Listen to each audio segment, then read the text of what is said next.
Pronto, agora foi, pessoal. Tá. A partir de agora a gente está gravando. E nós vamos tentar hoje, pessoal, finalizar essa parte de propriedades materiais e, ao mesmo tempo, falar sobre a parte de durabilidade, tá? Do concreto. Lembrando que eu tenho aí 2 aulas para ser pagas para vocês. A primeira semana, né, que eu acabei não dando por conta ainda das aulas do semestre passado. E a da semana retrasada, que eu também nem me aperrei corrigindo as provas para a semana, acabei que praticamente virei noite e não consegui dar aula, tá bom? Mas a gente paga até antes do recesso, tá bom? Só não vou conseguir pagar essa semana porque eu tô em viagem, mas semana que vem a gente já acerta a primeira data para repor. Bom,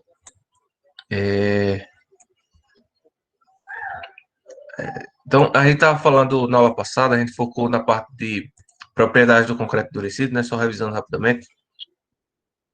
Então falamos um pouco da densidade, né, do material que nós vamos estar utilizando aqui no curso, que é o que a gente utiliza na prática no dia a dia, tá, pessoal? Esses 2,5 toneladas por metro cúbico para concreto armado é bem aceito, é bem utilizado, tá? É o que a gente faz. Agora, obviamente, vocês precisam ter noção, né, que se vocês forem trabalhar com concreto diferente, vocês precisam estar ligados nisso daí, tá? E ajustar isso. Principalmente quem, quem acha que o software faz tudo, tá, pessoal? Então, o software vai considerar esses 2,5 toneladas por metro cúbico. Se você for trabalhar com alguma coisa diferente, você sabe que você tem que editar isso daí, tá? Nos padrões.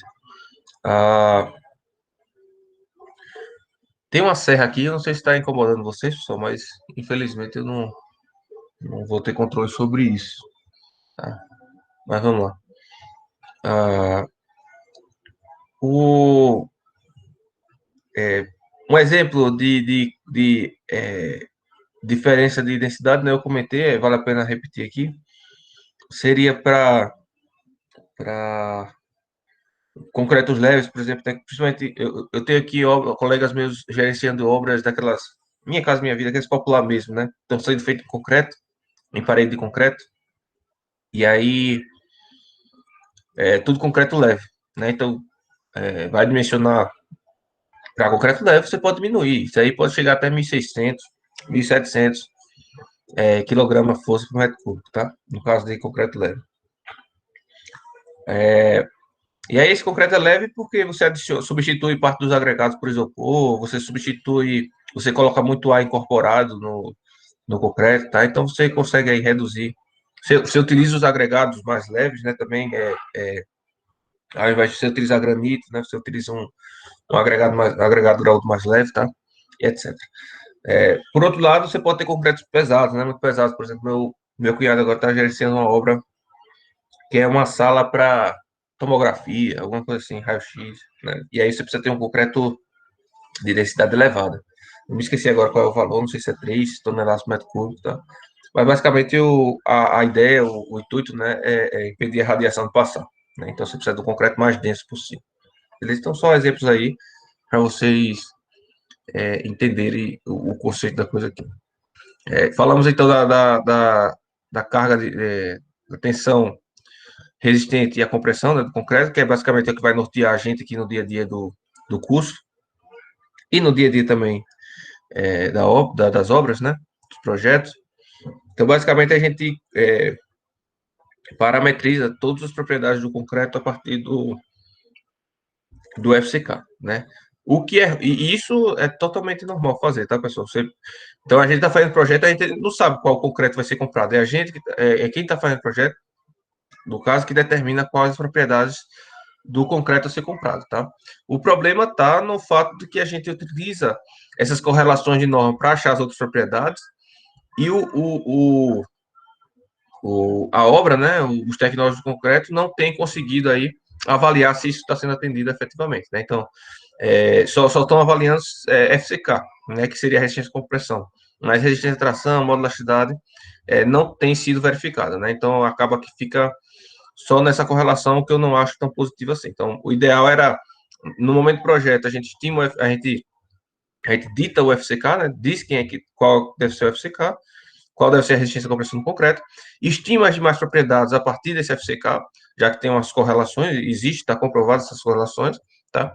No entanto, na obra, além de se comprovar o FCK, você tem que também se comprovar esses outros parâmetros. Obviamente que o FCK é o mais importante, vocês vão entender o porquê ao longo do curso, mas esses outros parâmetros também têm sua importância, que eu já comentei na aula passada, né? Então, é, o concreto, né, a gente vai classificar o concreto conforme a classe de resistência, né, ou seja, o seu FCK. Então, nós vamos ter aí de concreto C10 até C90, né? Tá faltando aqui o 90, tá?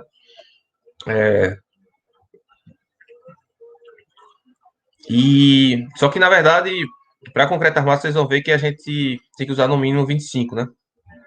Então, esses daqui seria mais para concretos não estruturais, tá bom? E esse número está justamente correlacionado à resistência à compressão, né? A tensão resistente à compressão do concreto, o FCK, que a gente chama, em MPa, tá? Então, comentamos sobre o que é esse valor característico, né? Isso vale para tudo que tiver cá na norma, ou nos livros, está relacionado a valores característicos, e esses valores característicos são estimados a partir da análise probabilística, tá bom? Da análise estatística aí. Vale ressaltar, não sei se eu não comentei na aula passada para vocês, mas que eu vou comentar quando a gente for começar a parte do mencionamento, que o, o, o diagrama, né, tensão da deformação do material vai ser extremamente importante. Né? No caso do concreto armado, a gente tem aqui o diagrama de tensão de deformação do concreto e vai ter do aço, né, também, né, que a gente vai falar ainda hoje. Mas é por esse diagrama aqui que a gente estima quem é o FCK e quem é o módulo de elasticidade também, tá bom? E, além disso, esse diagrama de tensão de deformação vai nos dar qual é a deformação última do concreto, né? Que a gente também estima a deformação última por norma, né? A gente faz uma consideração aqui determinística, né? Mas cada concreto vai ter uma deformação última diferente. Mas, basicamente, o que seria essa deformação última, né? Que está chamada aqui, ó, εcu, tá? É a deformação do concreto último, né? Basicamente, é a deformação de ruptura, né? Então, eu quero já adicionar na cabeça de vocês desde agora que o concreto ou qualquer outro material não se rompe porque atingiu o FCK, né? Ou porque atingiu seu parâmetro de resistência. Ele rompe porque atingiu a deformada última, tá bom? Então, vê que por esse diagrama aqui, né, simplificado, esse aqui é um diagrama simplificado, vale deixar, o concreto chega à sua tensão FCK, tá bom? E mantém-se na tensão FCK, a partir desse εc2 aqui, só que ele vai aumentando a deformação e não há um ganho de tensão, né? Não há um aumento de tensão resistente. Portanto, quando ele chega na tensão FCK, ele entra num regime plástico, que a gente chama, né? Tá? Não linear e plástico. Então, ele continua se deformando, se alongando, ou se comprimindo, no caso aqui é compressão, tá? Vai chegar concreto, até chegar na deformação última, né? E aqui seria o momento de ruptura propriamente dita. Tá? Então, é importante vocês colocarem isso na cabeça, tá? Os materiais aqui, para concreto armado, não vão romper por tensão, né? Vão romper por deformação limite. Além disso, tem um efeito que eu esqueci de falar com vocês na aula passada, mas que é importante. Então, é o seguinte, vê que nesse diagrama você tem aqui esse diagrama aqui em cima, né? Tá? Que seria, vamos dizer assim, o real do concreto, entre aspas, né? O teórico, tá? E a gente tem um diagrama aqui abatido em 15% mais a diferença do FCK para o FCD, que a gente vai comentar ainda hoje, tá? Se der tudo certo. Mas, basicamente, você tem um decréscimo aqui, né, de FCK. Esses 85 aqui, ó, tá? Esse 0,85 a gente está diminuindo, né? Vê que é diferente. FCK e FCD já tem uma redução, tá? De FCK para FCD. Vocês vão entender mais para frente. Mas além disso, ainda tem essa redução de 15%. Essa redução dos 15% tá relacionada ao que a gente chama de efeito Risch, tá? Deixa eu ver se eu consigo escrever aqui. Efeito Risch, tá? Veja, esse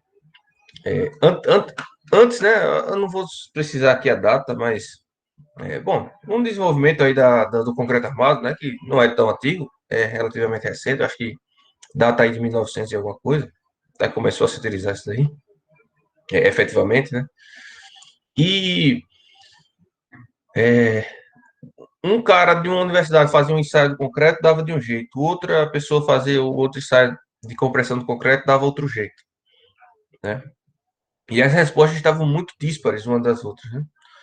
E, e esse cara aí, né, dentre outros estudiosos, né, mas esse foi o que tomou a frente aí, verificou que a velocidade com que você rompe o elemento de concreto influencia diretamente na sua curva, né, no seu diagrama de tensão e deformação. Tá? Veja, quanto mais veloz você rompe, tá? Mais íngreme fica esse começo, tá? Mais íngreme fica esse começo e maior o FCK que ele atinge, tá? Então, quanto mais veloz você rompe, mais íngreme fica esse diagrama e maior o FCK que ele atinge. Quando eu falo que ele fica mais íngreme, esse diagrama significa que ele fica mais rígido, né? Que seu modo da elasticidade aumentou. Então, para cargas instantâneas, o modo da elasticidade é maior, tá? Inclusive, foi uma coisa que eu só vim verificar isso aí na norma, acho que ano retrasado, tá? Quando eu comecei a estudar a parte de dinâmica. Então, por exemplo, para efeitos dinâmicos, né, que levam em consideração impactos, ou seja, cargas imediatas, rápidas e de uma vez só, a gente considera outro modo de elasticidade que não esse que eu estou falando para vocês aqui. A gente utiliza o modo de elasticidade dinâmico, que a gente chama, tá? Que eu acho que é 20 a 30% acima desse modo de elasticidade normal, tá? Que eu já passei na aula passada também para vocês. E só que se, pelo contrário, se a carga é bem lenta, aplicada bem lentamente, que é o usual das cargas, né?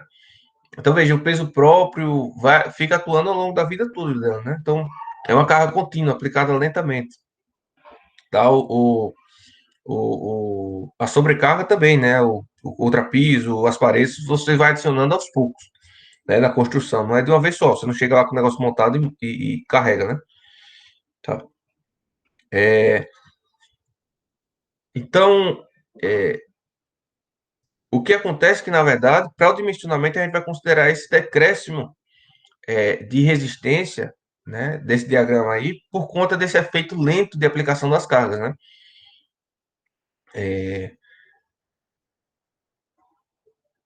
Veja que para romper o corpo de prova, né, você tem uma norma específica para isso, para esse ensaio, né? Você tem uma norma para moldagem, tem uma norma para como é que faz o ensaio em si, né, de compressão do concreto. E ele diz, olha, a velocidade da máquina, da prensa, tem que estar em X metros por segundo. Por quê? Porque tem que padronizar de alguma forma, tem que padronizar uma velocidade. Sendo que essa velocidade da prensa é maior, efetivamente, do que a carga que vai estar na obra, né? E, portanto, aquele FCK que dá na prensa, né, que você extrai aquele resultado a partir da prensa, não vai ser o que vai acontecer na sua edificação, porque a sua edificação vai ser carregada muito mais lentamente. Então, portanto, há esse decréscimo aí de 15%. Ficou claro, pessoal, isso aí? Isso daqui, esses 15% vai estar embutido na nossa formulação final, tá? E é importantíssimo que vocês entendam da onde isso vem. Tá claro, pessoal, isso aí? Sim, professor. Beleza.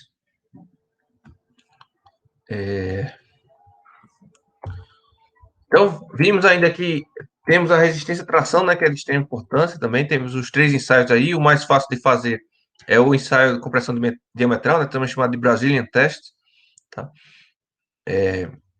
E é que é o mais utilizado, você com a prensa normal e um moldezinho, né, uma tira soldada aqui de aço, você consegue fazer o ensaio, tá? Estimar a resistência de tração concreto.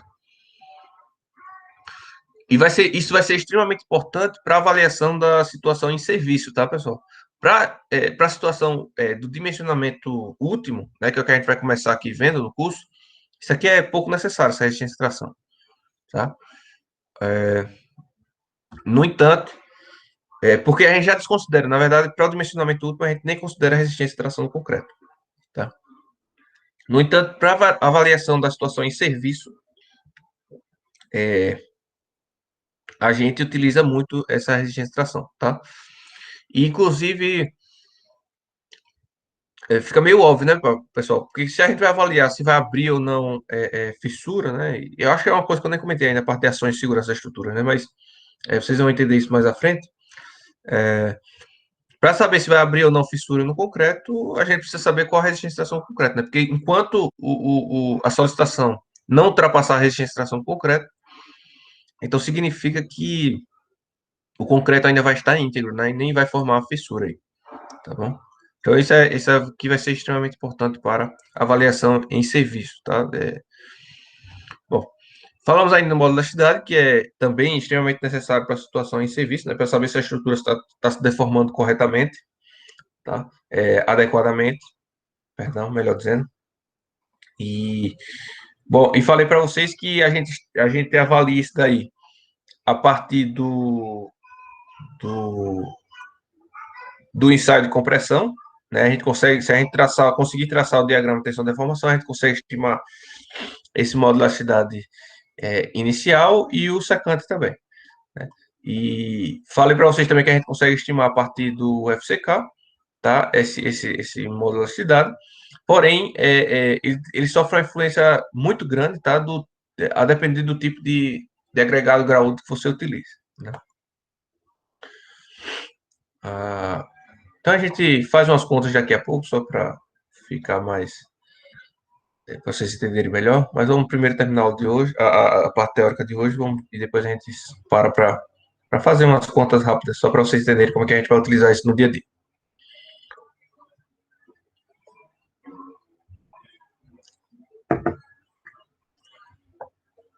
Bom, outras propriedades do concreto endurecido, né, ou da fase fresca para endurecida,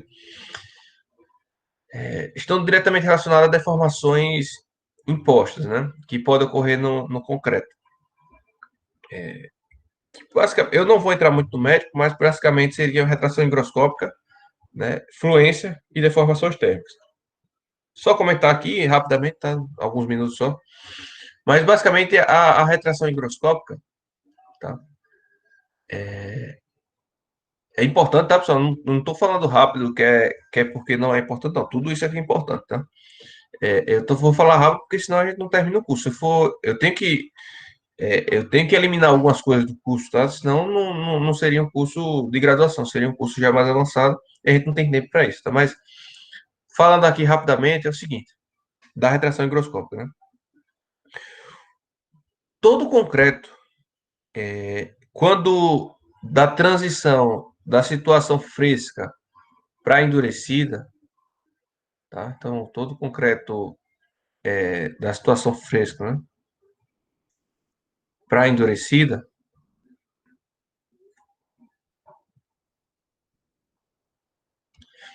ele ele tem um processo de diminuição de água, tá? Há uma secagem, né? Vamos dizer assim. Há uma diminuição de água, tanto por reações quanto por secagem, né? Então, veja, ah, eu não sei se eu acho que eu comentei com outros turmas, não me lembro se foi com vocês, mas basicamente é o seguinte: a gente lá em materiais um, vocês viram que a gente coloca, a gente determina o que a gente chama de relação água-cimento, né? Então a gente diz lá, água-cimento, sei lá, vai ser um valor igual a 0,4 4,5, vamos supor, certo? Vai ser a relação água-cimento do meu concreto. Esse parâmetro aqui está diretamente relacionado à resistência do concreto, né? Aí a gente vai lá em materiais 1. O FCK mesmo. Tá? E as outras, né? E as outras resistências também. Quanto menor, né? Quanto menor esse valor, maior a resistência. O que acontece? Na verdade, a quantidade de água necessária para reagir com o cimento não é essa aqui, não. Tá? Então, a quantidade de água necessária para reagir com o cimento talvez seja em torno de 0,25, tá? A 0,3, não sei, vai depender do cimento, vai depender de várias situações, né? Mas a quantidade de água necessária para reagir com o cimento é menor, com certeza, que essa daqui, tá? A gente normalmente utiliza mais água do que necessário para reagir com cimento, que é para o quê, pessoal? Por que a gente utiliza mais água no concreto? Além do que é efetivamente necessário para a reação química. Alguém sabe me dizer?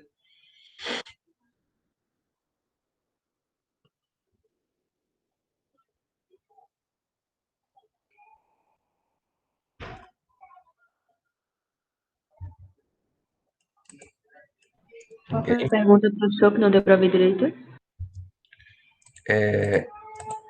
Eu estou falando para vocês aqui que a gente utiliza geralmente mais água no concreto do que realmente necessário para as reações químicas ocorrerem entre a água e o cimento, né? Então a gente sabe que para hidratar o cimento a gente coloca água, né?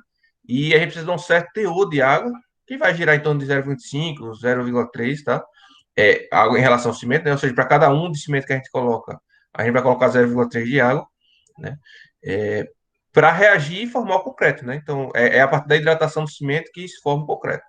Só que normalmente a gente utiliza mais do que propriamente dito essa água necessária para a hidratação do cimento. Por que a gente utiliza mais água no concreto? Qual é o objetivo de usar mais água se é suficiente 0,25 a 0,3 para reagir com o cimento? Seria a questão da melhorar a trabalhabilidade do concreto, Perfeito. dependendo do que for. Perfeito, Nelly. Então a gente coloca mais água, a gente coloca mais água na mistura, que é para quê? Para ele ficar mais fluido, né? Durante a execução. Senão ele vai ficar uma farofa, né? Não vai nem escoar, tá bom? Inclusive tem alguns usos para o concreto farofa que a gente chama, né? Tá? E você tem que apiloar, né? Barragem geralmente é feita com esse concreto farofa, tá? Mas edificações de concreto armado, geralmente a gente trabalha com concreto com uma trabalhabilidade muito maior, né? Com a consistência muito menor, vamos dizer assim. Né? Então a gente precisa adicionar mais água para ele ter uma trabalhabilidade melhor no estado fresco, tá? Sendo que toda essa água aqui vai sumir, tá? Parte vai reagir com o cimento, essa partezinha vai reagir com o cimento, e parte tem que sumir, parte vai evaporar, certo? Não vai ficar nada de água. Assim, na teoria, né? Eu tô falando, pessoal. Obviamente que nunca você vai conseguir secar 100% o material, né? Já que você tem um certo teor de umidade ambiente. Porém, supondo aqui na teoria que o ambiente fosse seco, né? Ou usando como referência a umidade do ambiente, né? Como zero a umidade do ambiente, é, é, um, um determinado momento, essa água toda que a gente colocou na mistura vai sumir. Parte vai reagir com o cimento, formando os elementos hidratados, né? Tá? Ou seja, na verdade é que ele não vai sumir, ela vai formar outras moléculas de outros elementos, né? Químicos.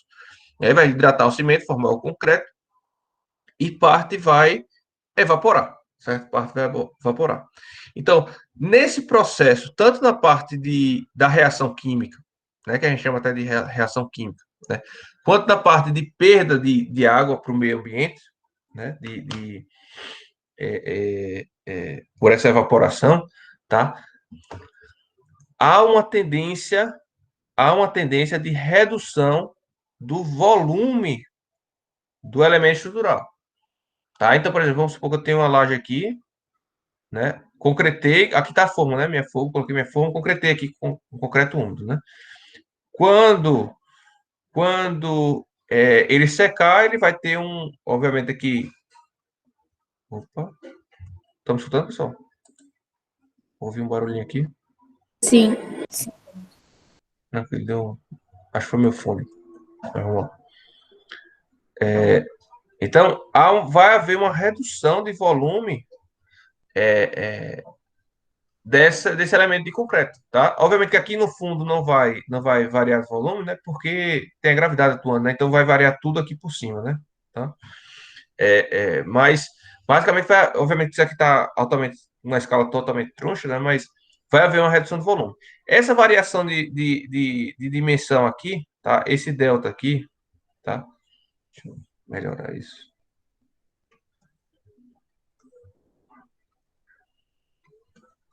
Tá? Esse delta aqui, ele é desprezível. Por quê? Porque a espessura do elemento de concreto armado geralmente é desprezível em relação ao total, né? Seja uma laje ou seja uma viga, né? É, então, a espessura da laje ela vai ter 10, 15, 20 centímetros, enquanto as outras dimensões dela vai ter metros, né? É, 5 metros, 6 metros, 10 metros, 20 metros, tá? Ou seja, em outra ordem de grandeza. Então, essa daqui, geralmente, a gente ignora, mas essa retração aqui, tá? Ela é extremamente importante para o nosso funcionamento adequado da estrutura. Por quê? Porque quando você concretar a laje ou a viga, por exemplo, tá? Os seus pilares já vão estar concretados, tá? Então vamos supor que eu tenha os pilares aqui, né? E você concretou, botou a forma aqui, né? Botou a forma aqui e o seu pilar está aqui, tá? E você tem outro pilar aqui. Sua forma está aqui, né? Quando isso aqui está fresco, está tudo preenchido, tá? Quando ele seca, ele tende a puxar esse pilar aqui. Então vai haver uma força puxando o pilar, né? E ao mesmo tempo vai haver uma força de impedimento da laje se retrair, né? Porque justamente o pilar não é 100% flexível, então esse delta que era para ocorrer, na verdade, vai ocorrer 50%, não sei, estou chutando aqui o valor, tá? Vai ocorrer um percentual desse delta, portanto, o seu pilar vai estar flexionado, tá? Vai tender a fechar, enquanto que a laje, tá? Vai estar tracionada, tá? Enquanto que a laje vai estar tracionada, né? Porque o pilar está impedindo que a laje venha para sua dimensão natural, vamos chamar assim, né? Para o que ela deveria ser depois da retração, tá? E aí é o que a gente chama de fissuras por retração higroscópica, tá? Por retração química do concreto. Beleza? Então, durante a fase da cura, durante a fase da cura,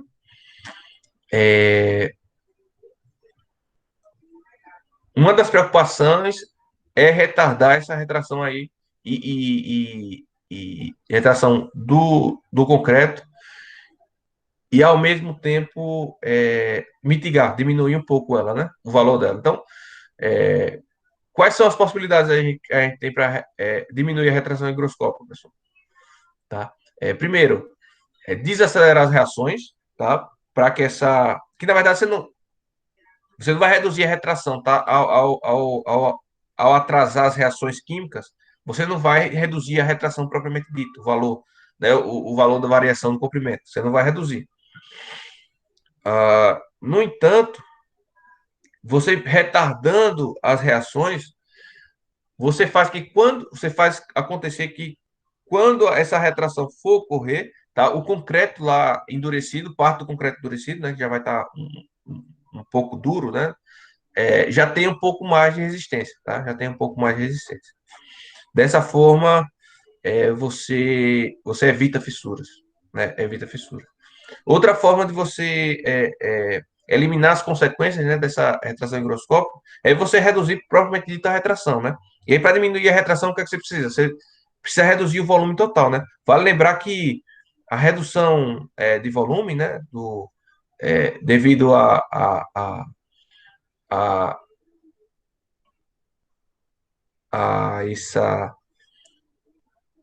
essa retração higroscópica, tá? Vai ser diretamente proporcional ao volume inicial, tá? Ao volume inicial. Então, quanto maior o volume inicial, maior o ΔV, tá? Maior o ΔV. maior a variação do volume. Portanto, se você reduzir os volumes de concretagem, vamos dizer assim, você reduz também a variação do volume, e reduzindo a variação do volume, você reduz também esses efeitos. Beleza?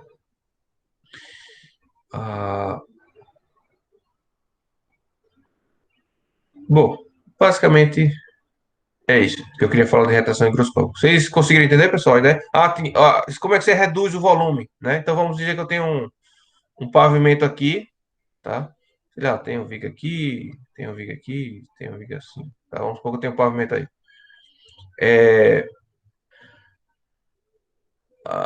Então eu tenho aqui um volume de 40 metros cúbicos para concretar, tá? Então, o que é que eu vou fazer? Eu vou concretar 10, vou deixar o que a gente chama de faixa de concretagem, né? Aí depois eu concreto mais 10, depois eu concreto mais 10, depois eu concreto mais 10, né? Vou deixar a faixa de concretagem aqui, que é para quê? Para esse elemento, quando estiver endurecendo, ele retrair, esse elemento, quando estiver endurecendo, retrair, e assim por diante, tá? E depois da retração ocorrer, ou seja, depois que ele tiver endurecido, 3, 4 dias depois, que a maior parte da retração tiver ocorrido, aí você vem aqui e concreta essas faixas de concretagem, tá? E aí você tem uma redução da variação do volume, tá? Evitando assim fissuras. Entenderam a ideia, pessoal? Óbvio que essa questão de usar faixas, tá? De concretagem tem que tomar cuidado, tem problemas aí também, tá? Tem dificuldades nisso aí, tá? Causa outros problemas, mas esse daí ele melhora, tá? Entenderam aí? Sim, professor. Beleza. Hum, a parte de deformações térmicas é a mesma coisa, né, pessoal? Então, a variação térmica leva a uma variação do volume, né? E a gente já tem até qual é a formulinha, né? Que vai ser basicamente, perdão, o, deixa eu melhorar aqui.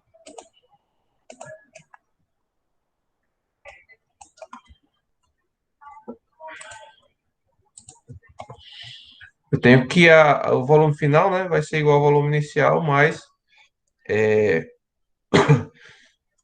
delta T, né? Perdão, delta V. E esse delta V é efetivamente o coeficiente de dilatação térmica, né? Multiplicado pelo V inicial, né? Eu acho que é isso.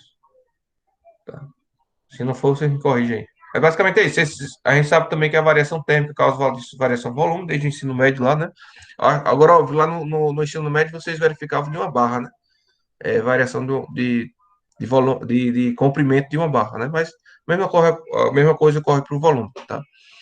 E coeficiente de dilatação térmica, no caso, é esse daqui, tá? Perdão, é alfa T vezes delta T, né? Temperatura, variação da temperatura vezes volume inicial. É isso, tá? Tem a variação da temperatura, né? Então, aumentou a temperatura, volume final aumenta, diminui a temperatura, volume final diminui, tá bom? Há uma redução, né? Uma contração do volume da peça.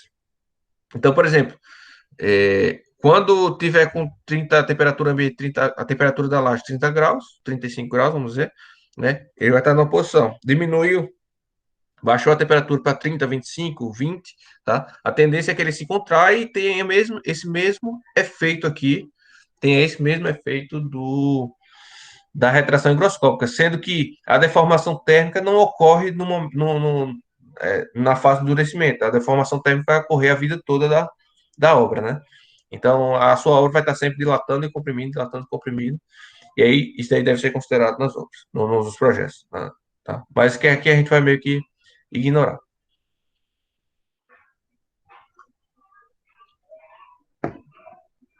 E aí tem o efeito da fluência que vai estar, a gente vai ver melhor lá na parte de estado limite de deformação, tá? Que a gente fala com vocês posteriormente, né? Mas, basicamente, o concreto, assim como as rochas, assim como a madeira, tá? Boa parte dos materiais aí, se você, ele tem uma propriedade que é o seguinte, se você aplica um carregamento de compressão, por exemplo, aqui, tá? Ele vai sofrer é, e, e a gente está aplicando aí, então, uma tensão, né, que seria essa carga P dividido pela área da seção transversal aqui desse elemento, né? E aí, aplicando essa tensão, ele vai sofrer uma deformação, né? Essa deformação a gente considera aqui um modelo simples elástico, né? Em que a deformação vai ser a tensão dividida pelo módulo de elasticidade, tá? Porém, pessoal, isso aqui, essa deformação aqui é o que a gente chama de deformação elástica, né? Elástica, tá? Materiais como o concreto, né? Como a rocha e como o, o, o madeira, inclusive, tá? O aço não, tá? Mas os outros elementos sim, esses que eu falei. É, se você mantiver essa carga P aqui por um bom tempo, tá? Ou seja, aplicou a carga, ele vai ter já essa deformação elástica. Se você deixar essa mesma carga P aplicada, né? Aplicou a carga, ele deformou, você deixou lá aplicada a carga P durante 1, 2, 3 anos, tá? Ele vai ter uma deformação que a gente vai chamar de deformação lenta, tá? Ou seja, é uma deformação que vai ocorrer ao longo do tempo, mesmo sem a variação da carga. Tá? É basicamente isso. Isso ocorre por conta do efeito da fluência. Tá? Beleza? Então, o concreto tá, como é que eu falo? É refém dessa, eu não achei a palavra, mas é refém dessa propriedade, tá? Então, o concreto, você aplicou a carga lá, ele vai ter uma deformação de imediato, e ao longo do tempo ele vai continuar deformando. Tá? Então, isso é devido a esse efeito de fluência. Fechamos aqui concreto, então. Alguma dúvida, pessoal, aí, vocês? Professor, em relação à questão da dilatação térmica, como na região sul do nosso país tem uma variação um pouco menor, se for comparada tipo, ao Nordeste e tal, isso dá algum privilégio a eles em relação à construção civil? Não, o Nordeste tem uma variação maior? Não, o Nordeste tem uma variação menor de temperatura, não? Maceió, É mais frio, assim, não muda tanto, né? Não deixa de ser. Não vai ficar muito quente, por exemplo. Aqui muda, pode ter alguma muda. variação em relação às chuvas e tudo mais. Não, pelo contrário, pelo contrário. Aí no Nordeste é menor variação, tá? Você pode pesquisar aí, variação de temperatura, tá? Aqui na região sul, em Rio Grande do Sul, se você for, você tem no verão 35, 40 graus de temperatura, no inverno você tem próximo a zero, né? Então é uma variação brusca de temperatura. Aí no Nordeste a gente está variando o verão 30 e poucos graus, 30 e pouquinhos graus, inverno 20 graus, né? Não baixa muito disso daí. Então é pelo contrário, aí no Nordeste que a gente tem um benefício quanto à variação de temperatura, né? Que é muito menor. Tá? A gente não vai entrar aqui no dimensionamento para temperatura, mas vocês podem olhar lá na norma, tá? Sobre essa questão de variação de temperatura. É só dar um Ctrl F, né? Dar um buscar lá na norma, temperatura. E basicamente é isso. O que você precisa para calcular as deformações impostas da temperatura na sua estrutura, o que você precisa é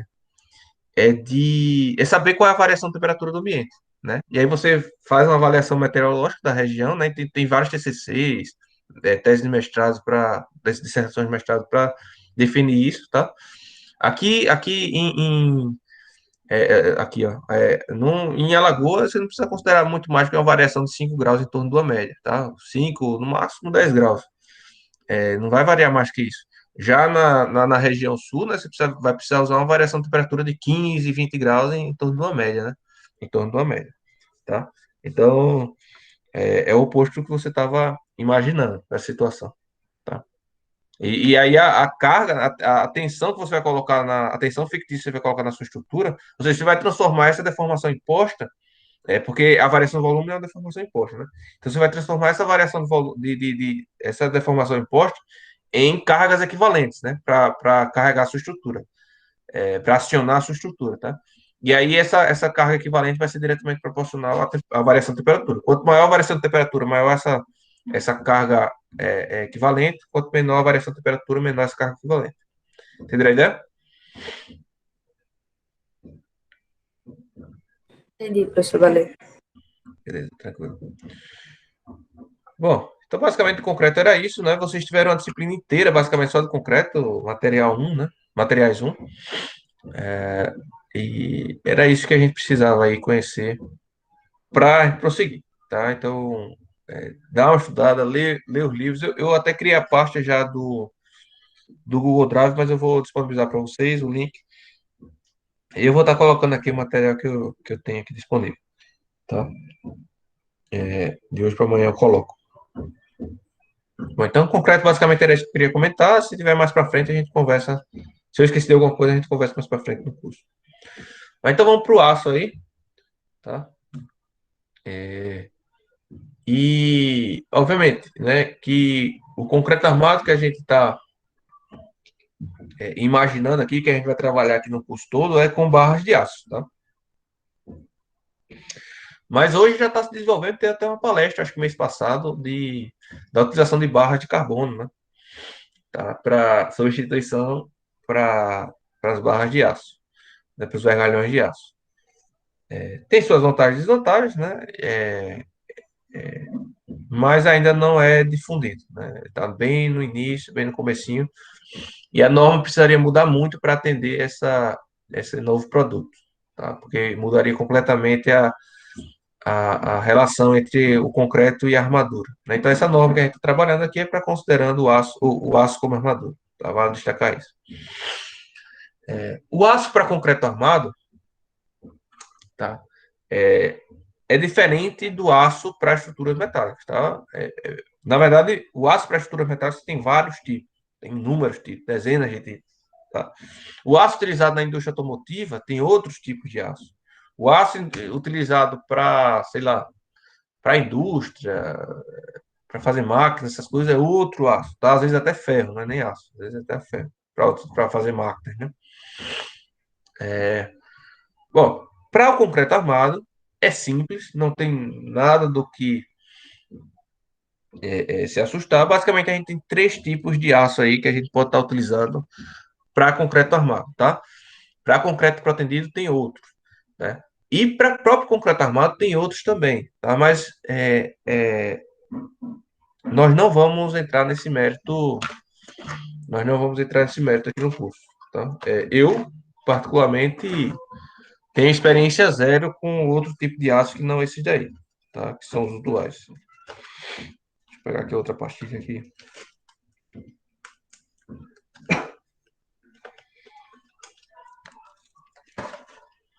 Bom,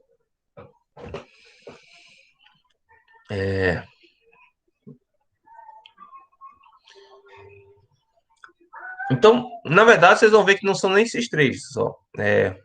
Só são dois, tá? Que a gente vai estar utilizando no dia a dia de obra.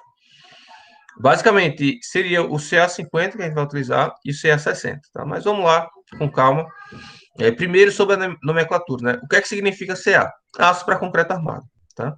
Então, esse CA vem de concreto armado. Sempre que você for utilizar o aço para concreto armado, você tem que usar algum aço desse tipo, CA. Né? Se for para concreto protendido, seria o aço CP, tá? Concreto protendido. Beleza? Então, primeira coisa, não é o mesmo aço que você utiliza para concreto armado e para estruturas metálicas.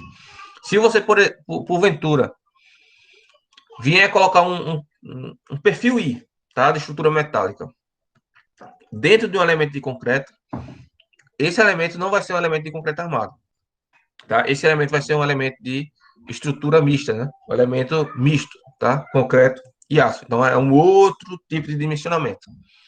Estruturas mistas de concreto e aço. Tá? Então, há uma diferença gigantesca entre os dois elementos estruturais. Beleza? Agora, cada tipo de aço desse tem suas particularidades que a gente vai utilizar no concreto armado, né? E tem um determinado fim. Beleza? Então, o CA25. Ah, tá. E só para terminar a nomenclatura, o que é que significa esses 25, né? Essa nomenclatura? Significa a tensão de escoamento, tá? Do aço. A gente vai chamar de FYK. Tá? Tensão de escoamento do aço. E para quem não se lembra, todo material metálico ou idealizando o comportamento do material metálico, né? A gente vai ter o diagrama tensão-deformação, em que a gente vai ter uma fase elástica linear, depois a gente vai ter uma curva, né? E vai chegar no que a gente chama de patamar de escoamento, tá? Depois ele tem a fase ainda de endurecimento e amolecimento, tá? Até chegar no ponto de ruptura, né?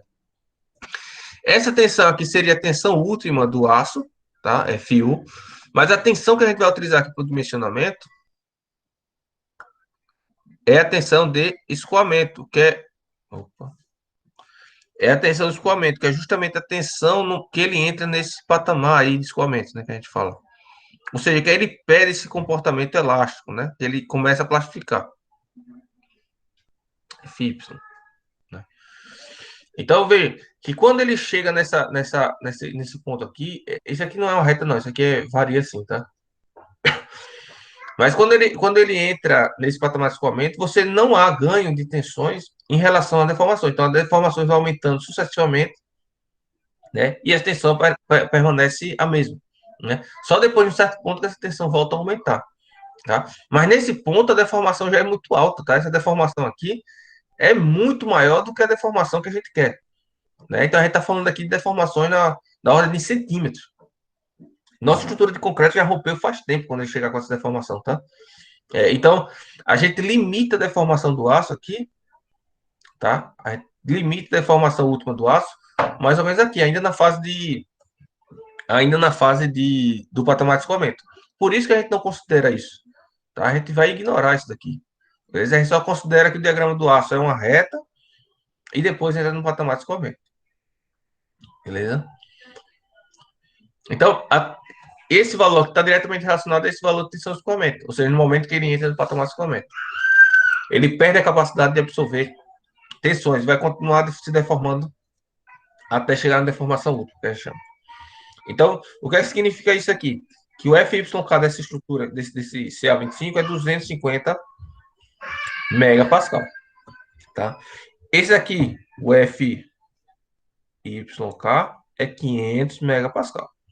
Né? E esse daqui, o FYK, é igual a 600 megapascal. Então, é assim que é determinada a nomenclatura dos aços, né? CA25, CA50, CA60. CA porque é para concreto armado, 25, 50 e 60 é justamente a tensão do escoamento do aço. E por que eu falei que isso aqui era o comportamento ideal teórico do aço? Porque, por exemplo, o aço CA60, que eu vou falar posteriormente, não tem claramente esse patamar de deformação plástica, tá? Esse patamar de escoamento. E aí a gente estima, a partir de uma certa correlação, que eu já falei lá em materiais 2, tá? E falarei resumidamente aqui para vocês novamente. Tá? Mas basicamente, o, cada estrutura dessa, cada elemento desse, a gente vai utilizar para um determinado fim da nossa estrutura. Tá bom? Esse CA25, ele não é utilizado comumente nas estruturas da edificação, propriamente dito. Tá? Ele tem a característica, tá, de ter a superfície externa dele lisa, tá? Então, portanto, é uma barra de aço sem essas nervuras ao redor, como tem nessa imagem aqui do meio, né? Então, ela é uma superfície lisa, porque a intenção quando a gente utiliza essa barra CA25 é justamente não ter aderência entre o concreto e o aço, né? Então, eu acho que fica meio intuitivo, né? A gente imaginar que se tiver uma nervura, haverá uma aderência maior entre o aço e o concreto, né? O aço vai conseguir transferir mais tensões para o concreto e vice-versa, se tiver nervuras, né? Quando ele fica liso, é mais fácil dele deslizar o aço sobre o concreto, né? Beleza? E para que é utilizado mais esse CA25, né? Você está colocando, porque é importante vocês entenderem o que existe aí no mercado para vocês também não se confundirem, tá? Esse barra CA25, ela é utilizada muito para pavimentos de concreto, tá? Pavimentos de concreto esses utilizados em rodovias ou em pisos industriais, né? Você tem uma indústria, Essa indústria vai estar submetida à entrada de caminhões, saída de caminhões carregados, entrada daquelas paleteiras, né, etc. Tá? Supermercado também, né? Você tem uma carga alta. Então você vai ter ali um que a gente chama de piso industrial, né? É um outro tipo de dimensionamento que a gente não vai entrar aqui no curso. Eu tenho pouca experiência, inclusive. Então, mas basicamente essa barra é utilizada entre, entre placas de concreto, tá? Então, por exemplo, a gente tem uma rodovia aqui, tá? Tem uma rodovia. Eu acho que vocês já viajaram aí para essa duplicação aí da BR, né? Já é antiga, acredito que vocês já viajaram. E vocês se lembram que quando você está andando, você tem umas juntas, né? Entre o que a gente vai chamar de placas de concreto, tá? Inclusive o carro fica fazendo aquela zoada, né? Pé, pé, pé, que é passando entre uma placa de concreto e outra. Então, a gente tem o que a gente chama de juntas cerradas, né? Se lembra disso, pessoal? Ou eu tô falando besteira aqui? Sim. Pronto. Qual é a ideia dessa, né? Olhando em corte. Você executa aqui a placa de concreto e você tem um dentinho aqui, certo? Qual a ideia de fazer essa junta cerrada? É que quando o concreto dilatar, né, ou contrair, seja por variação de temperatura ou por retração higroscópica, tá? Como essa seção aqui está menor, ele vai tender a fissurar justamente nesse trecho, tá? Então, ou seja, você está induzindo que o concreto fissure aí, porque você está reduzindo a seção, a tensão aqui vai ser maior do que essa tensão na região íntegra, tá? Então, você está induzindo que o concreto fissure. Ou seja, a gente tá assim, ó, tá se rendendo, a gente está dizendo, ó, o concreto vai fissurar. Um tamanho de placa desse de quilômetros, não tem como o concreto não fissurar. O concreto vai fissurar, tá? Isso é fato. O que é que a gente pode fazer? Olha, vamos fazer o seguinte: a gente força com que ele fissure em um determinado ponto e a gente vai tratar esse determinado ponto para evitar a perda de durabilidade da nossa rodovia, do nosso movimento, alguma coisa desse tipo, né? E como é tratado essa região? Primeiro, a depender do tipo de obra, rodovia não, mas a depender do tipo de obra, você protege essa juntinha aqui, tá? Você usa um selante, alguma coisa assim para proteger. Para rodovia não é utilizar isso, não. E segundo ponto, você coloca uma barra de aço grossa, geralmente é uma barra de 1 polegada, tá? Ou 20 milímetros no mínimo. Uma barra de aço grossa entre uma placa e outra, tá? E esse aço que a gente utiliza é justamente o aço CA25, tá? E por que a gente utiliza esse aço aqui? A gente não quer que isso daqui resista à tração, a gente quer deixar que a gente quer que a nossa placa consiga se afastar e se aproximar quando variar a temperatura, tá? Então a gente quer que isso daqui seja solto, inclusive tem alguns tratamentos para deixar isso mais solto ainda, além da barra lisa, a gente coloca uma proteção, tá? Ao redor, para quê? Para que o concreto, quando se movimentar na lateral da figura, né, para um lado para o outro, essa barra não interfira na deformação do concreto. Tá? E para que a gente bota esse aço, então? Porque quando a gente tiver uma roda aqui, tá? Por exemplo, a roda do caminhão, né? Ele vai estar fazendo uma carga pontual e a gente quer que toda a placa trabalhe junto, né? Então, quando essa roda carregar essa placa vai tender a descer, né? Vai carregar essa minha barra aqui do lado direito e essa minha barra do lado esquerdo vai estar reagindo, portanto, ela vai puxar quando a roda estiver desse lado aqui, até essa minha placa aqui vai estar solicitada aqui também para baixo, porque essa minha barra está transferindo o esforço, tá? De uma placa para outra. Não sei se vocês conseguem enxergar isso facilmente, tá? Mas basicamente a gente chama essa barra justamente de barra de transferência, tá? Barra de transferência. Eu não sei se quando vocês pagarem pavimentação, vocês vão ver pavimentação do concreto, tá? Mas essa é a solução hoje amplamente, largamente utilizada. Entenderam aí, pessoal? O processo não é para vocês virarem especialistas, saber dimensionar isso, eu só estou mostrando uma utilização para esse aço CA25. Entenderam aí?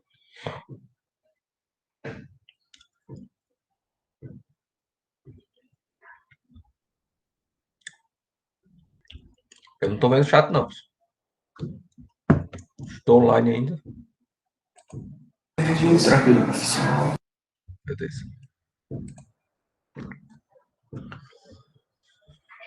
Ah, outra utilização desse A25 que eu vi, mas não é muito comum, porque o uso é utilizar cabos, né? Mas é para estruturas pré-moldadas, né? Para armaduras secundárias, tá? Então, estruturas pré-moldadas você molda na fábrica, né? Estrutura pré-fabricada, na verdade. Você molda aí na fábrica, aí né, em Arapiraca você tem a Siléo, tem a Concrenorte, né? Tá? Então, você monta a estrutura na fábrica, você monta a peça, a viga, o pilar na fábrica, e aí você transporta esses elementos estruturais para, para o local da obra, né? E aí você, por exemplo, tem uma viga, né? Uma viga que a gente chama de viga tesoura, vamos supor, certo? Então você tem que transferir ela da fábrica para a obra. Chegando na obra, você tem que montar ela lá em cima da estrutura. Então, você vai precisar do que a gente chama de. A gente vai precisar içar essa estrutura, tá? Em determinados pontos. E para içar, você precisa do que a gente chama de uma armação de içamento, tá? E essa armação de içamento geralmente é um ganchinho, né? E, para esse tipo de armadura, a gente coloca ou CA25 ou cabos de aço, tá? O mais comum é cabos. Cabos de armadura pretendida, tá? Mas você pode utilizar também a barra CA25. O ideal é utilizar a barra CA25 porque ela é uma barra mais dúctil, né? Ou seja, é uma barra que consegue se deformar muito mais do que a barra C50 antes da ruptura, né? Então, aí fica mais seguro aí para esse transporte.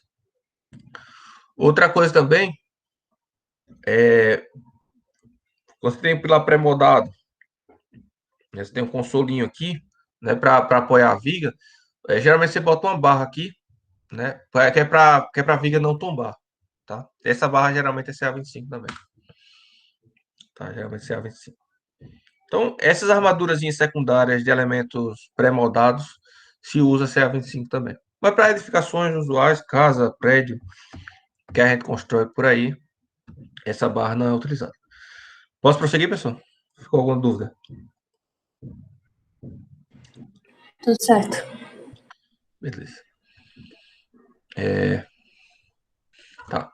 A barra CA50, ela sim vai ser a mais utilizada. Tá, deixa eu sair aqui. Vai ser a mais utilizada aí nas obras de concreto armado, junto com a CA60. Tá? Sendo que a CA60, a gente vai ver posteriormente que os diâmetros que a gente tem disponível dela aí no mercado é muito pequeno, né? É muito baixo. Tá? A gente só utiliza em situações particulares da obra, né? Onde permite-se um diâmetro de barra pequeno, né? No caso, para o que tem a maior variação de diâmetros, né, é justamente esse aço CA50, né? E assim como o CA25, eu esqueci de falar, tá? O CA50 é vendido em vergalhões, tá? Em vergalhões, que a gente chama.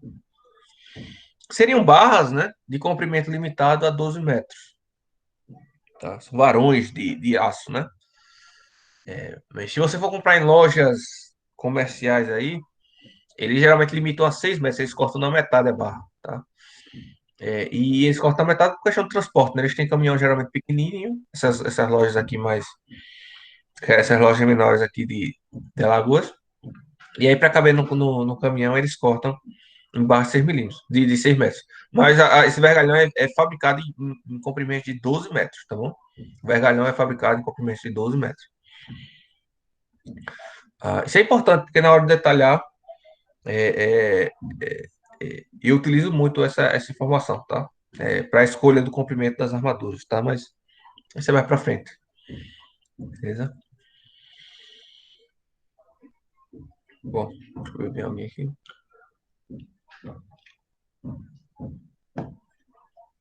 E tem mais. Tá. Esses vergalhões, aí no caso CA50, só vai encontrar no mercado aí nervurados, tá? Com essas nervuras na parte superficial da barra, tá? Isso vai influenciar no nosso cálculo da aderência, né? Que vai mais para frente também do curso, tá? E basicamente é isso, tá? O fato de ter o comprimento limitado também de 12 metros, né? Influencia diretamente no custo, né? No custo. Por quê? Vamos dizer que eu tenho um varão de. E é o que eu estava falando do detalhamento, né? Vamos dizer que eu tenho um varão aqui de 12 metros, tá? De 12 metros. 12 metros. Então, eu tenho uma determinada armadura lá na minha viga que tem 2,5 metros de comprimento. Então, eu vou cortar 2,5 metros, 2,5 metros, 2,5 metros, 2,5 metros. Opa, vai sobrar aqui 2 metros. Não dá para utilizar como outra barra de 2,5 metros, né? Então, eu vou ter que ou arrumar uma outra utilidade para ela na minha obra, tá? Ou eu vou jogar isso fora. Obviamente que é raro jogar fora, mas acontece, né? Mas, por vezes, a gente perde, é comum perder muito material, tá? Tem um desperdício muito grande de materiais por conta desse comprimento limitado, tá bom? Ok. E essa é uma grande vantagem de comprar o ferro, o aço, né? Cortado e dobrado já da fábrica. Por quê? Porque a fábrica consegue reutilizar isso aqui com mais facilidade. Se não conseguir reutilizar, eles voltam para a siderúrgica e derretem isso daqui. Então, eles não têm perda desse material, tá? E, e o custo dele é muito menor, portanto, né? O consumo de material dele é bem menor. Então, por vezes, vale a pena você comprar já o ferro cortado dobrado de fábrica, né? Porque esses restos, você não tem que lidar com ele, tá? Agora, e essa é justamente uma grande vantagem do CA60 em relação ao CA50, tá? Porque o CA50 ele é vendido em vergalhões de 12 metros. O CA60, perdão, ele é vendido em rolos, tá? Em bobinas. Essas bobinas eu não me lembro qual é o comprimento aqui, mas são centenas, são dezenas, acho que mais que centenas de metros, tá? E aí, aqui, por exemplo, aqui a cada. Se você fizer em barra, né? A cada barra você vai perder 2 metros, né? Que seria 2 dividido por 12. Dá quanto aí? 2 dividido por 12. Daí 16%, 17%. Você perde a cada barra, você perde 17% de aço. No caso aqui, se você fosse usar o ferro em rolo, você só perderia no final do rolo. 2 metros no final do rolo, vamos supor. Tá? Então você teria uma perda muito menor. Tá? E é por isso que as fábricas de pré-moldado usualmente trabalham com esses aços em rolo. Tá? E só vale abrir um parênteses aqui, pessoal. Às vezes eu falo ferro, tá? Ao invés de aço, mas só para deixar claro aqui, tá? O material que a gente está trabalhando é aço, tá? Então, toda vez que a gente se referir ao material que a gente vai trabalhar, é aço, tá? Ferro não é utilizado para concreto armado. Porém, por conta da prática do dia a dia, a gente comumente chama ferro, tá? Aquele aço, aquela posição de aço cortado dobrado, tá? Então, por exemplo, numa viga, eu vou ter, numa laje, por exemplo, eu vou ter aqui uma armadura, tá? Armadura dobrada com certas dobras, tá? Vai ser, sei lá, 20 barras de 6,3 milímetros a cada 15 centímetros, vamos supor, tá? Vai estar distribuído aqui na laje, beleza? Então, a essa configuração aqui, tá? A essa configuração aqui, na prática, normalmente a gente chama de ferro, tá? Então, não é o material que é de ferro, tá? Mas ferro seria o quê? Seria essa barra com esse comprimento, né? Com esse diâmetro e distribuído nessa região. Então, esse é um ferro, tá? É um ferro que a gente chama.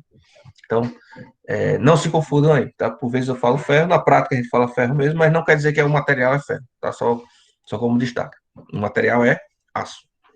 Obviamente que isso na academia, você não vai utilizar esse termo ferro, né? Isso é mais para a prática do dia a dia, tá? Então, quando for escrever algum trabalho, algum artigo, alguma coisa assim, nunca fale ferro, né? Para não ter essa confusão.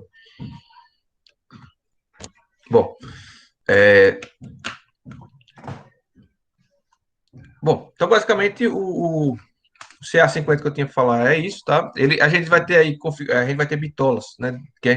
Bitola seria o diâmetro da barra, né? Que a gente chama, a gente denomina, a gente vai nomeá-la, geralmente de φ, né? Seria bitola ou diâmetro da barra. Então, se você for falar em artigo científico, fala diâmetro, tá, pessoal? Diâmetro da barra. diâmetro do vergalhão, tá? Mas aqui, comumente, a gente chama bitola, tá? No dia a dia da obra. Tá? Então, é importante vocês terem essa correlação, né? O que é academia e o que é a prática do dia a dia. Então, isso aqui, para aços CA50, né? Isso aqui vai variar de 6,3 milímetros de diâmetro, tá? Até, se comprar na fábrica, né? Vai até 50 milímetros, tá? Até 50 milímetros. No dia a dia é difícil armar 50 milímetros, isso aqui vai até, vamos assim, chamar 25 milímetros. Você vai encontrar fácil, é fácil entre aspas, tá? No mercado. Mas a gente fala mais disso daqui quando a gente for fazer a parte de detalhamento começar a parte de detalhamento, o primeiro conteúdo que dá é esse daí, né? Quais barras a gente tem disponível aí no mercado. Sobre o CA60, tá? Ele é fio, tá? Primeiro, isso aqui são vergalhões, isso aqui são vergalhões, isso aqui, CA60 é fio, tá? É fio. Portanto, assim, qual a diferença, né, de vergalhão para fio? Porque o que muda aí, basicamente, é a conformação do aço, tá? A conformação geométrica do aço. Então, tanto o CA25 quanto o CA50 são barras extrudadas, tá? São barras, perdão, extrudadas, são barras laminadas, que a gente chama, tá? É o processo de fabricação do aço. Então, lá aqui Pago Materiais de hoje comigo, viu que temos o processo de laminação, extrusão e trefilação, tá? Essas barras CA25 e CA50 são laminadas, são barras laminadas, beleza? E o comportamento do aço é totalmente diferente, pessoal, tá? O comportamento desse aço aqui é muito próximo daquele comportamento teórico que eu falei para vocês, tá? Daquela curva teórica. Muito próximo, tá? Já no caso, esse CA60, né, é uma barra, não é barra, são fios, tá? Ou seja, ele sofre processo de conformação de trefilação. Trefilação, tá?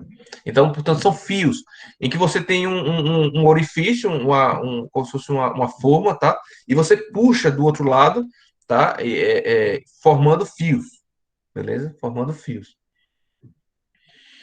E aí o comportamento desse cara aqui, ele não segue o comportamento de um aço convencional, tá? Ele geralmente ele é um comportamento mais assim, tá? Aí chega aqui no momento da ruptura, beleza? Ou seja, ele não tem bem um patamar de escoamento, tá? Esse patamar de escoamento a gente vai estimar considerando o seguinte, olha.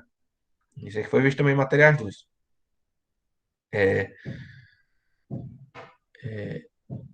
O que é exatamente escoamento, né? É o material perder sua capacidade elástica, né? Entrar na fase plástica. Então, a fase plástica é caracterizada por quê? Por deformações residuais, ou seja, o que é plástico? O que é um material plástico? É aquele que você molda, você mexe nele, ele se molda, e quando você retira aquele carregamento, né? Que você está aplicando, aquela ação que você está aplicando, ele fica naquele estado último que você deixou ele, né? Ele permanece deformado. Então, uma massa de modelar, essa de criança, tá? É um material extremamente plástico. Você molda ele da forma que quer, quando solta as suas mãos dele, ele vai estar no formato em que você deixou por último, né? O material elástico já é um material estilo liga de dinheiro, né? Aquele que você estica ele, você comprime, ele se deforma, porém, quando você solta aquele carregamento sobre ele, ele tende a voltar para a sua situação inicial, né? Então, o patamar de escoamento é justamente o momento, o ponto, né? O início do patamar de escoamento é justamente o início da plastificação do aço. Portanto, quando ele perde a sua capacidade elástica e entra na sua fase plástica. E para a situação onde você não tem um claro patamar de escoamento, tá?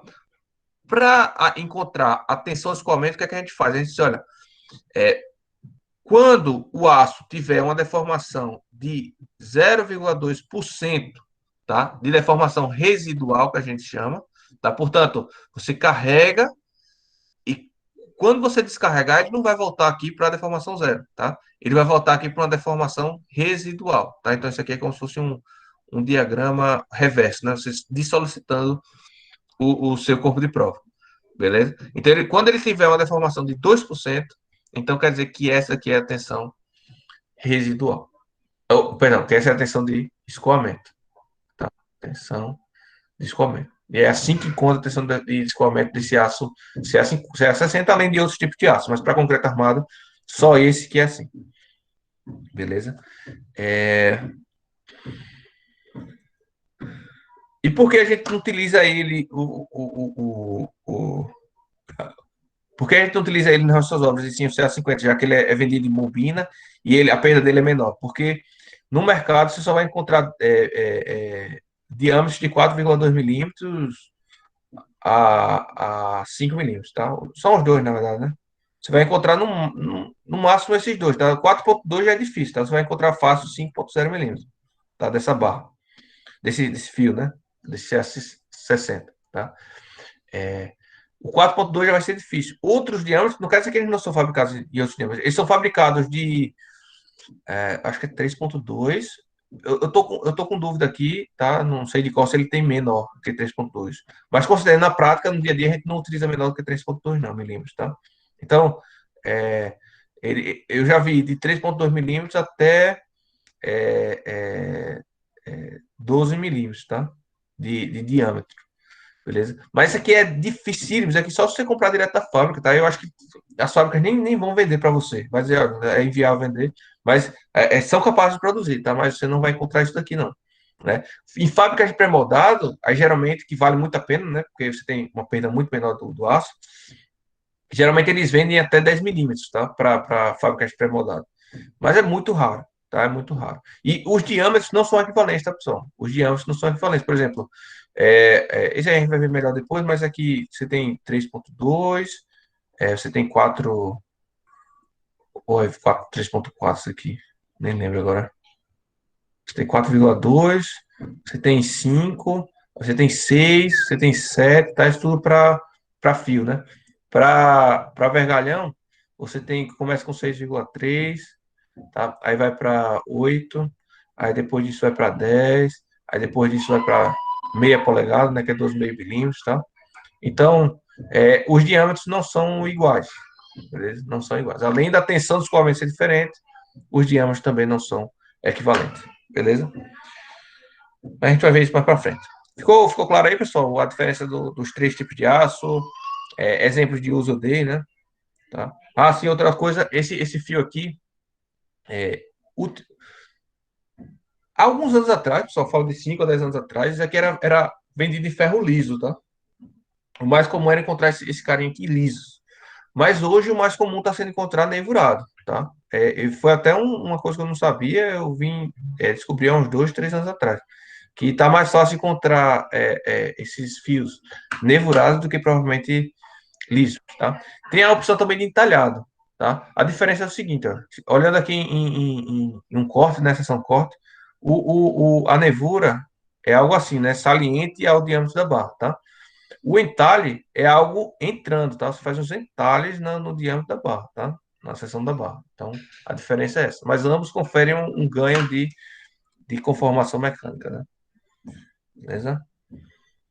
Isso vai ser importante, tá? Você tem barras lisas, entalhadas ou nevuradas. Isso aí vai ser importante para o conteúdo de detalhamento longitudinal do nosso curso. Posso prosseguir? Sim. Bom. Alguém quer tirar dúvida? Alguém falou não? Bom, então aqui são as propriedades, né? Vê que o coeficiente de dilatação térmica do aço, pessoal, é bem semelhante ao do concreto, né? Isso é uma grande vantagem. Isso é uma grande vantagem para. Eita, tem um pessoal aí que está sem. O pessoal que falou no grupo aí já conseguiu entrar na aula, não? O Ian e o João Gabriel.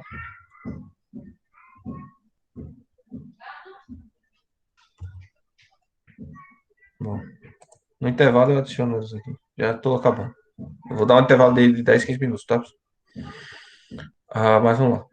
O coeficiente de dilatação térmica é bem semelhante, tá? Do aço do concreto. Isso é uma grande vantagem, porque aí, em termos de variação de temperatura, os dois trabalham basicamente com a mesma variação, né? Eles se deformam por igual, né? Isso é uma grande vantagem.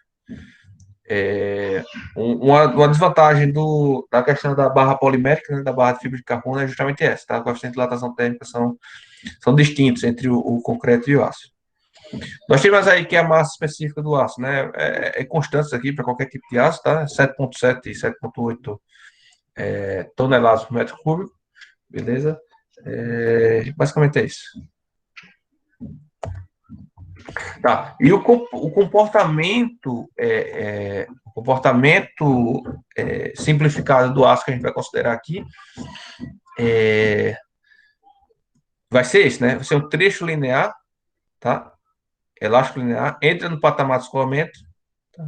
E rompe. Rompe o quê? Com deformação última de 10 por mil, tá? Então, quando ele chegar, se uma barra de 1 metro deformar 1 centímetro, a gente vai considerar que ele rompeu nesse momento, tá? Ele vai além, a gente já viu, a gente sabe que ele vai além, né? Mas para o concreto armado, além disso daí, é loucura a gente trabalhar, tá? Porque o elemento do concreto armado já vai estar todo fissurado. E essa deformação aqui, em que ele entra no estado, não, no patamar de escoamento, está diretamente relacionado com a tensão do escoamento, né? Então, portanto, se a gente tem uma elasticidade do aço, que eu acho que eu esqueci de falar aqui para vocês, é também constante, é em torno de 200 a 220 megapascal, tá? 200 a 210 gigapascal, perdão, gigapascal. E a norma de concreto, eu não sei quanto é que ela pede para 210, tá? Então, a norma de concreto a gente vai considerar 210 gigapascal. Então, portanto, se, por exemplo, eu tenho uma tensão de escoamento de 500 megapascal, tá? A minha deformação de escoamento será nada mais, nada menos do que a tensão de escoamento dividido pelo módulo elasticidade. Pelo módulo elasticidade. Beleza? Então, a gente tem essa correlação aqui porque é uma reta, né? Porque é uma reta. Mesma coisa aqui, isso é válido até esse ponto. Depois desse ponto, não há essa correlação, né? Essa correlação só há até o início do patamar de escoamento. Na compressão é semelhante, a diferença é que ele não, a gente não vai nem considerar que ele se deformou até 10 mil, a gente vai considerar que ele, 10 por mil, a gente vai considerar que ele só está se deformando até 3,5 por mil. Tá? Por quê? Porque na compressão ele tem que acompanhar o concreto, né? E o concreto na compressão não consegue se deformar além desses 3,5 por mil. Então, portanto, deformação última do aço, 3,5 por mil. Quando a gente for falar de dimensionamento, eu entro mais a fundo nisso daí. Beleza? Então, basicamente, o conceito fundamental do concreto armado, né, é o seguinte: o concreto é um material friccional, ou material quase frágil, que a gente chama, né? Então, ele tem uma bela resistência à compressão, porém a tração ele é muito frágil, ou seja, ele rompe com baixas resistências e rompe de vez, tá? Vale destacar isso. Rompe de forma brusca, então isso que significa frágil, tá? Não quer dizer que baixa resistência é frágil, tá? Ele, além de ser baixa resistência, ele é frágil também. Então, eu até tenho que melhor melhorar esse slide aí para vocês não se confundirem, tá? São duas propriedades. Ele, além de baixa resistência, ele é frágil também. E aí o que acontece? Na tração, né? E o que acontece? A gente associa nessa região de tração, né, nas regiões tracionadas do concreto, a gente vai adicionar uma armadura, né, um material que seja bom, seja bem resistente à tração, né? E um material que tem boa resistência à tração é o aço, né? Então, portanto, a gente vai estar utilizando eles aí em conjunto, beleza? Então, basicamente, é isso. Obviamente que para funcionar em conjunto, a aderência entre o concreto e a armadura é essencial, né? Sem a aderência do concreto com a armadura, o aço vai deslizar pelo concreto e, portanto, não vão trabalhar em conjunto, tá? Para trabalhar em conjunto é preciso garantir que o aço esteja ligado ao concreto, beleza?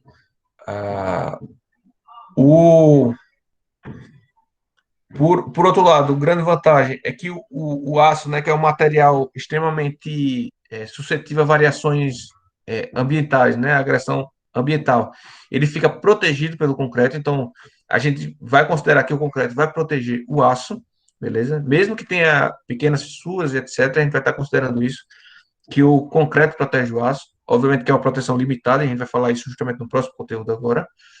Tá? E o coeficiente de dilatação dos dois materiais é muito próximo, então, portanto, essas principais características que levaram ao desenvolvimento do aço como elemento constituinte do concreto armado.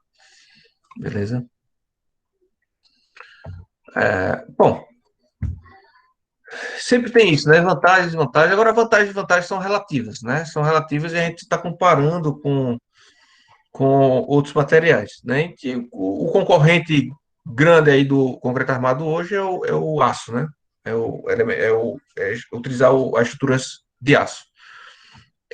Então, vou estar comparando sempre aqui com o aço, tá? Quando estiver falando sobre essas vantagens. Você poderia também fazer com outro material, mas vamos lá. Bom, o concreto armado, agora sim, né? Concreto mais aço, ele resiste bem a maioria das solicitações, né? Tanto a tração, quanto flexão, quanto compressão. Tá? Você, como ele tem um estado fresco, você consegue moldar ele da forma que você quiser, tá? Inclusive fazer arte, né? Com concreto armado, você consegue fazer arte com concreto armado, tá? E aí, como você consegue moldar todo mundo junto, né? Pelo menos para estruturas moldadas em loco, né? Você obtém o que a gente chama de estruturas monolíticas, ou seja, todas as peças trabalhando como uma só, tá? Toda a estrutura trabalhando como uma só. No caso do elemento de aço, não. Você tem que pegar uma viga e conectar a partir de ligações, né? Que são particulares aí de cada caso, com o pilar, né? Você tem que chegar na obra com dois perfis e unir um perfil ao outro na obra, né? E essa ligação não é monolítica, né? Beleza? Então, tem essa vantagem, estrutura de concreto, né? Que pode ser vantagem, pode ser desvantagem, aí depende do caso. A forma de executar é extremamente fácil, né, comparado às demais, né? É muito mais fácil você fazer uma armação, você concretar do que você está aplicando solda, por exemplo, né? É durável, tá, pessoal? Inclusive, aí você vê que estrutura sem manutenção nenhuma ao longo do tempo dura aí 50 anos, 60 anos, né?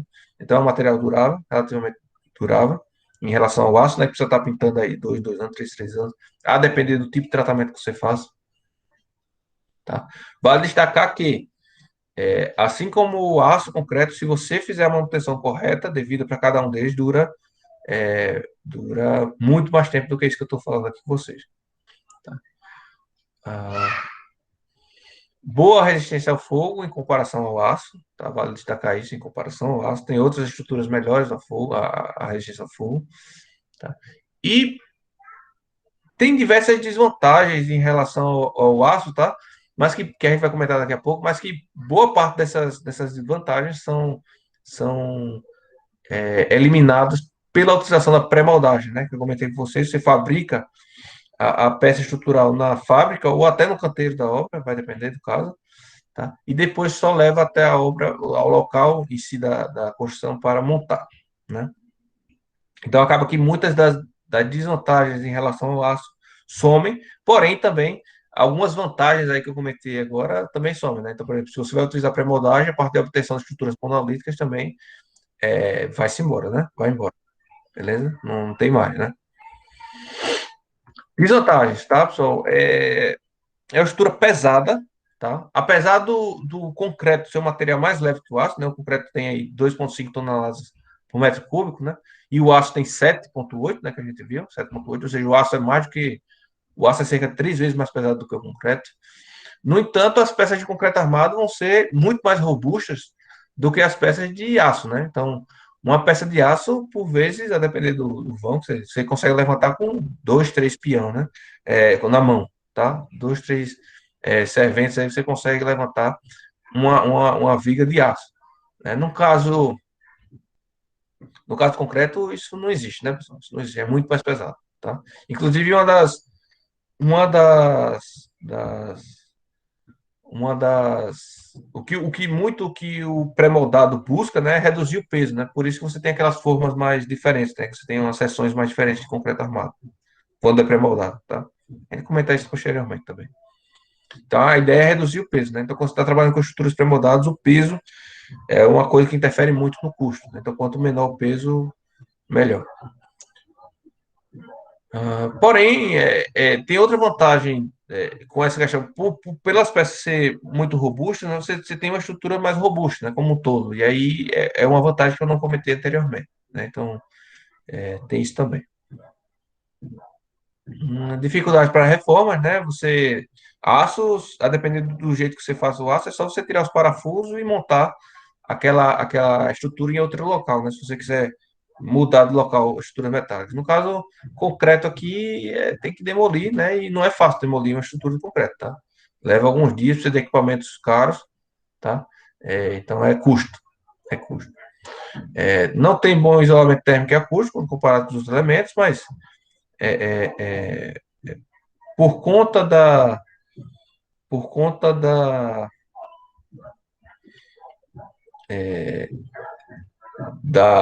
robustez, né, ele acaba se comparando ao aço, né? Porque o aço é muito esbelto, também não vai conseguir eliminar muito, isolar muito termicamente, tá?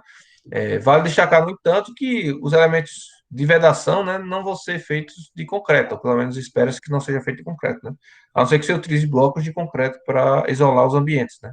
Para vedar os ambientes. Geralmente é cerâmica, aí cerâmica já tem um isolamento melhor. E aí, como a maior parte da área das paredes são vedações, né? São vedações cerâmicas, então você tem, de qualquer forma, um comportamento bom quanto ao isolamento térmico, né? Não vai ser porque o pilar é menos resistente termicamente que você vai ter um prédio frio, né? Um apartamento frio. Tá? É isso que eu quero dizer. A área dele é muito pequena em relação da parede toda. Não é impermeável, não é um material impermeável, tá, pessoal? Então, esquece isso. Todo elemento de concreto armado que possa vir a ter contato com água precisa ser impermeabilizado, tá? Então, é uma desvantagem. Obviamente que o aço também. O aço você vai precisar impermeabilizar, só que você vai impermeabilizar com tinta, né? Tá? Porque senão o aço se ferra ainda mais, né? E você tem uma etapa mais na obra, né, pessoal? Quando você molda em loco, que é a etapa de forma e escoramento, que não é barato, tá? E não é barato e também demora mais. Então, por exemplo, então, por conclusão, obras de concreto armado, o prazo vai ser mais estendido, tá, pessoal? Leva mais tempo para fazer uma estrutura de concreto armado do que você faria uma estrutura de aço, né? Obviamente que se você fizer uma estrutura pré-moldada de concreto, vai ser mais relógio que a estrutura de aço, ou vai ser mais relógio que a estrutura de concreto moldado em loco, beleza? Porque você já elimina esses pontos. Então, tem a norma e a lista de normas, dá uma olhada, tá? Vou colocar lá na parte essa aula, vou colocar agora no intervalo. A nossa norma mãe vai ser a 6118, tá? Mas tem todas essas outras que a gente vai estar utilizando aí, muitas dessas a gente vai estar utilizando, tá? Basicamente, era isso que eu queria falar com vocês sobre a parte dos materiais, tá? Agora nós vamos entrar na parte de durabilidade, tá? Vamos entrar na parte de durabilidade. Mas antes disso, eu vou dar um intervalozinho. Vocês têm alguma dúvida no momento?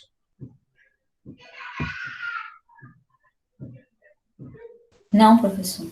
Bom, então vamos dar uma pausa. Eu vou adicionar aqui os alunos no, que estão faltando aí no Classroom e vou colocar os materiais aqui na parte do Drive, tá? Eles estão daqui a 10, 15 minutos. Daqui a 15 minutos, né? 10 e 15 a gente volta. Beleza? Valeu, pessoal. Tchau, tchau.